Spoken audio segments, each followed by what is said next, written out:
Christopher Columbus sailing out of sight at Notre Dame University, invoking MLK Day to announce these murals of Columbus's trip to America you're seeing right now, and the Native Americans greeting him on shore are deemed offensive, no longer on display. In an email obtained by campusreform.org, University President John Jenkins claims many have come to see the murals and at best blind to the consequences of Columbus's voyage for the indigenous people who have inhabited this new world, and at worst demeaning towards them.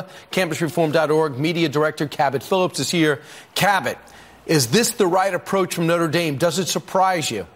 It absolutely does not surprise me. It's the wrong approach. I think most Americans can understand that history is full of people who were just that. They were people. They were flawed. They did oftentimes horrible things. In this case, Christopher Columbus, of course, did some reprehensible things, but also had an immeasurable impact on mankind. And to ignore that because he did some bad things is counterintuitive. It's not what history is about. And it's also ironic to point out this happened on MLK Day in the name of MLK Day, a day when we as Americans look back on the incredible life of a man that changed our country for the better.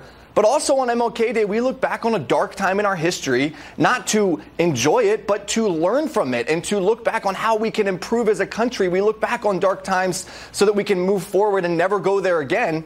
And you don't move forward as a country by having a revisionist form of history. Especially Christopher Columbus, too, a Christian university. He brought Christianity to this continent.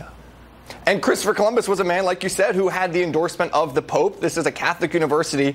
And Columbus was a guy that for centuries was held up as a hero of the Catholic Church because of what he did to spread the religion. Of course, again, did bad things, but was a hero of the church for centuries. And this is not anything new. We've covered at the Leadership Institute's Campus Reform how universities at Pepperdine, they removed a statue of Columbus. Countless other universities changing Columbus Day and now calling it Indigenous Peoples Day. And this goes on to where people are going to start erasing other important figures in our history simply because they did some horrible things. Cabot, what he did as an explorer, fighting the odds to do so, they said was like going to the moon today in the 60s, only more dangerous. That's what he had accomplished. Doesn't mean he's perfect by a wide mark, but I didn't think perfect people all had to be on statues. Now we're going to become a nation of pedestals.